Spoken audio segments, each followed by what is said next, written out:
There are 7 things that you can do right now to help the situation. That if you do them and if everyone does them, then I promise you, because Allah Himself has promised you, it will lead to our victory sooner or later. Number 1, everything starts with intention. Consciously set your intention that you want to eradicate oppression off the face of this planet, because the Prophet ﷺ, he said that if you do not achieve the result of your intention, then Allah rewards you as if you achieved that intention in full. Not only that, but it will also unite all the Muslim minds on the same goal, which will give us motivation, discipline, and drive to constantly work towards it until we actually achieve it. Number 2, always remember that dua is the weapon of the believers. Make plenty of dua for the entire ummah, not just one time, not just twice, every single day, especially in sujood, especially in tahajjud. Make it a habit that you wake up in tahajjud and you make dua, not just for yourself, but also for the entire ummah and against the oppressors of the world today. Number 3 is to realize that now is the perfect time for you to commit to Islam like you've never committed before.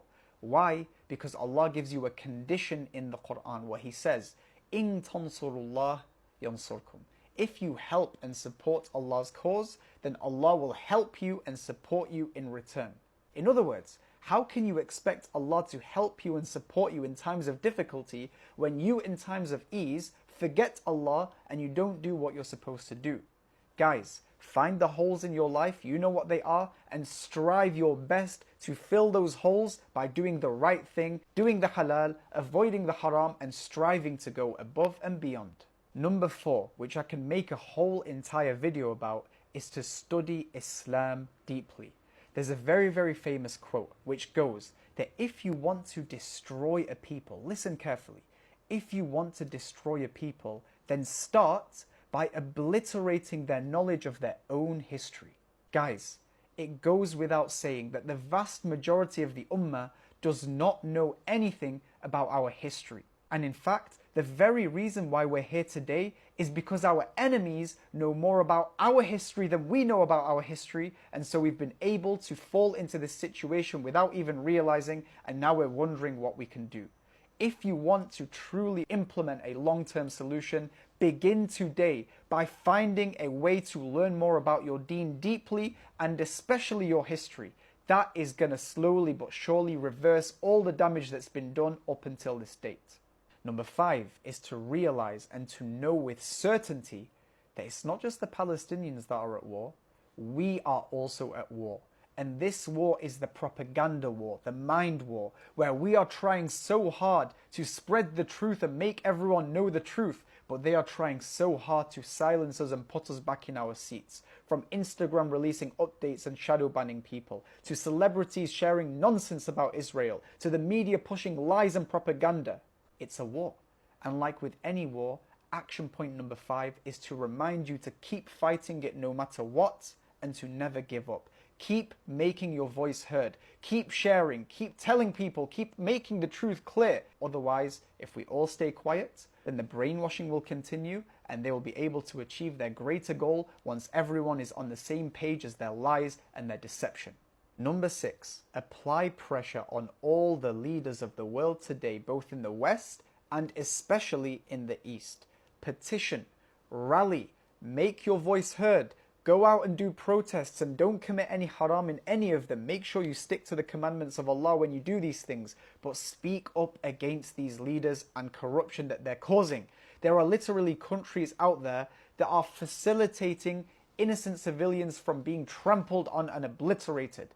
And in the Muslim world, the radio silence is deafening.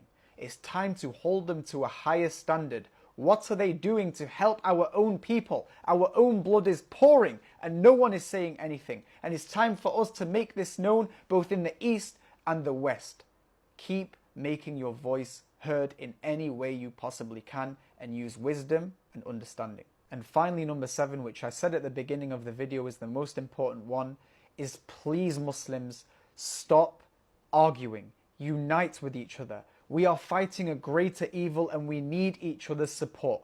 Quit the arguments about Ash'ari, Maturidi, Athari, Hanafi, Hanbali, Sunni, Sufi, Salafi. Quit these arguments. Every time I open a comment section, it's Muslims attacking Muslims, Muslims refuting Muslims, videos, this, that. What are you doing? Allah literally says in the Quran, وَأَطِيعُوا اللَّهَ وَرَسُولَهُ وَلَا تَنَازَعُوا فَتَفْشَلُوا وَتَذْهَبَ رِيحُكُمْ. Please listen to what Allah is saying. Obey Allah and His Messenger and do not argue, because otherwise your spirits are going to be diminished, you're going to be weakened as an ummah, and your strength is going to vanish. Is that not happening today? We are literally a majority in the world. We have 2 billion Muslims around the world, yet we have no authority and no strength. Why do you think that is? It's because we're arguing about silly small things which don't matter in the grand scheme of things. Quit, stop, and realize that in another verse, Allah says, وَالَّذِينَ كَفَرُوا بَعْضُهُمْ أَوْلِيَاءُ بَعْضٍ. Ya Allah, Ya Allah. Those disbelievers, they are allies of one another. This is what Allah is saying. Look at what these allies have been able to do. They've put away their differences, and now look what they've been able to do with the world with their unity. And then in the second half of that verse, you know what Allah says? إِلَّا تَفْعَلُوهُ. If you do not do the same thing, تَكُنْ فِتْنَةٌ فِي الْأَرْضِ وَفَسَادٌ كَبِيرٌ. There's going to be great corruption and great fitna on this earth, which is exactly what we're seeing today. Guys, when will you understand? Please stop arguing with other Muslims. Please stop looking down on them as if they're misguided or mubtadi'ah, whatever it is.